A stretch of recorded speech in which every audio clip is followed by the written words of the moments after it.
పండుగ ముసుగులో విష సంస్కృతి ప్రబలుతుంది. సంక్రాంతి పండుగ సందర్భంగా సాంప్రదాయం పేరుతో సాగిన కోడి పందాల్లో 300 కోట్ల రూపాయలు చేతులు మారాయని అంచనా. గత ఏడాది కంటే అట్టహాసంగా భారీ ఎత్తున ఈ పోటీలు నిర్వహించారు. కోడి పందాలను నిర్వహిస్తే కఠిన చర్యలు తప్పవన్న ప్రభుత్వ హెచ్చరికలు డొల్లగా తేలిపోయింది. ప్రజా ప్రతినిధులు, పోలీసుల సాక్షిగా చాలా చోట్ల పోటీలు నిర్వహించారు. పోలీసుల దాడులు తూతూ మంత్రంగా సాగాయని, మామూళ్లు దండుకుని పోటీలను చూసి చూడనట్టు వదిలేశారన్న ప్రచారం సాగింది. ఈ దఫా బర్లకు హైటెక్ హంగుల సినిమా సెట్టింగ్లను తలపించే రీతిలో ఎల్ఈడి తెరలు ఏర్పాటు చేసి ఫ్లడ్ లైట్ల కాంతిలో పోటీలను ఏర్పాటు చేశారు. విఐపి గ్యాలరీలు ప్రత్యేక ఆకర్షణగా నిలిచాయి. రాజకీయ, పారిశ్రామిక ప్రముఖులు భారీ ఎత్తున ఈ పోటీలు చూడటానికి విచ్చేశారు. దానికి తోడు పందెం బరుల వద్దే మద్యం అమ్మకాలు, గుండాట, క్యాసినో లాంటి జూదాలు విచ్చలవిడిగా సాగాయి. మద్యం ఏరులై పారింది. ఇవన్నీ ఒక ఎత్తైతే ఏకంగా హీరోయిన్ డింపుల్ హయాతి చేతుల మీదుగా జూదం గెలిచిన వ్యక్తికి ప్రైజ్ మనీ అందజేశారంటే పరిస్థితిని అర్థం చేసుకోవచ్చు. ఈ పోటీల్లో విజేతలు సంబరాలు చేసుకుంటుంటే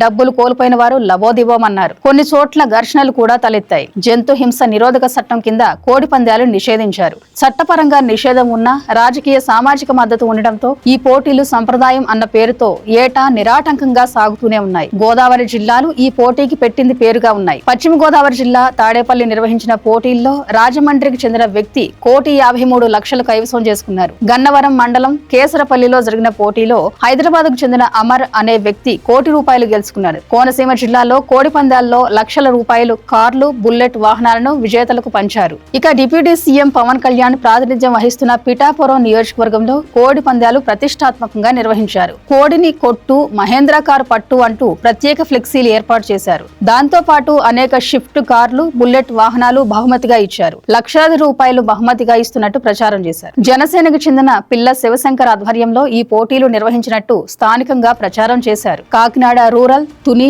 సామర్లకోట, పెద్దాపురంలో అత్యధిక పందాలు గెలిచిన వారికి బుల్లెట్లు, కార్లు గిఫ్ట్లుగా ఇచ్చారు. కరప మండలంలో 3 రోజుల పందాల విజేతకు ఇన్నోవా కార్ అందిస్తామని ప్రకటించారు. కోనసీమలో 100కు పైగా బరులు సిద్ధమయ్యాయి.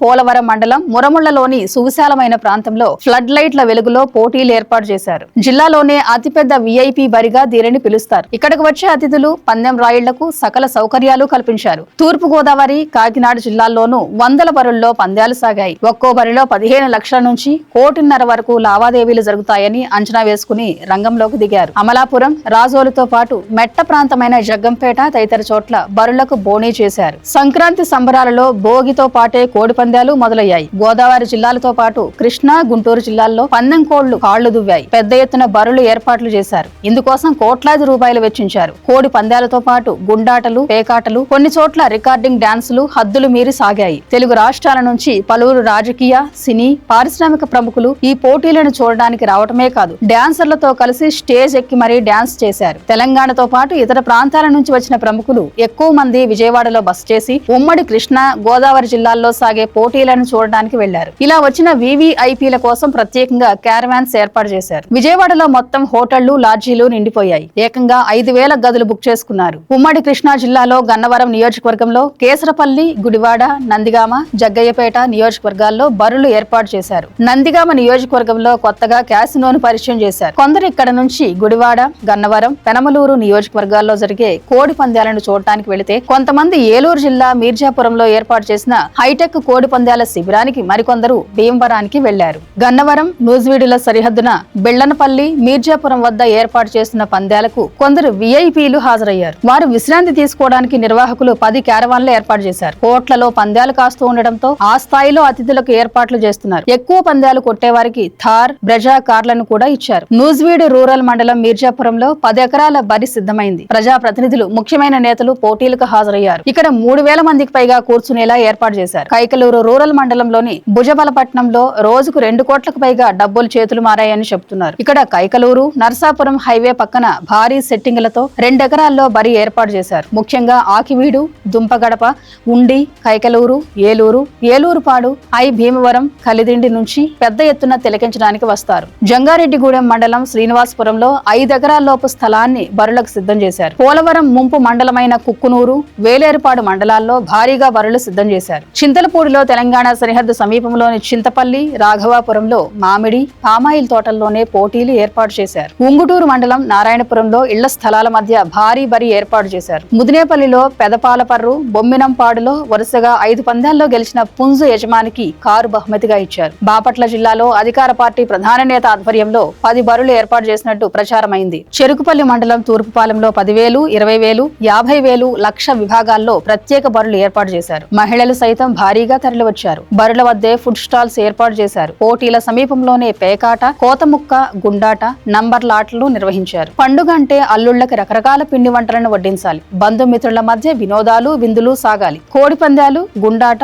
జూదం, కార్డింగ్ డాన్సులు, అశ్లీల ప్రదర్శనలు, ఇదేనా సంక్రాంతి అంటే అని సంప్రదాయవాదులు ధ్వజమెత్తుతున్నారు. చంద్రబాబు నేతృత్వంలోని కూటమి ప్రభుత్వం రాష్ట్రాన్ని క్యాసినోలా మార్చేసిందని వైసీపీ సోషల్ మీడియా పోస్ట్ లో ధ్వజమెత్తింది. సంక్రాంతి పండుగ సందర్భంగా సంప్రదాయానికి లోబడి వేడుకలు జరుపుకోవాలని హైకోర్టు ఆదేశాలు ఉన్నా క్షేత్రస్థాయిలో పరిస్థితులు దారుణంగా ఉన్నాయని విమర్శించారు. పోలీసుల అధికార పార్టీ ఒత్తిడికి తలొగ్గి మూగ ప్రేక్షకుల్లా మారారని వైసీపీ నేతలు విమర్శించారు. హోంమంత్రి నియోజకవర్గంలో సహా అనేక ప్రాంతాల్లో అధికార పార్టీ నాయకులు కోడి పందాలు నిర్వహిస్తున్నారని, వారికి పోలీసుల మద్దతు ఉందని వైసీపీ ఆరోపించింది. పందాల నిర్వహణ కోసం స్థానిక ప్రజా ప్రతినిధులకు, పోలీసులకు భారీగా ముడుపులు చెల్లించారని, ఇది అవినీతికి నిదర్శనమని ధ్వజమెత్తింది. గుండాట, పేకాట వంటి జూదాలు జోరుగా సాగాయని, అధికారుల నిర్లక్ష్యం, అవినీతి వల్ల శాంతి భద్రతలు క్షీణించాయని వైసీపీ ఆరోపించింది. అధికార పార్టీ ఈ ఆరోపణలు ఖండించింది. సంక్రాంతి పండుగ ముందు నుంచి పోలీసులు కోడి పందాలు నిర్వహించడం చట్ట వ్యతిరేకమంటూ మైకుల్లో, గ్రామాల్లో ప్రచారం చేశారని, దాడులకు సిద్ధమయ్యారని చెబుతుంది. పోలీస్, రెవెన్యూ, పశుసంవర్ధక శాఖలు సంయుక్తంగా తనిఖీలు చేస్తూ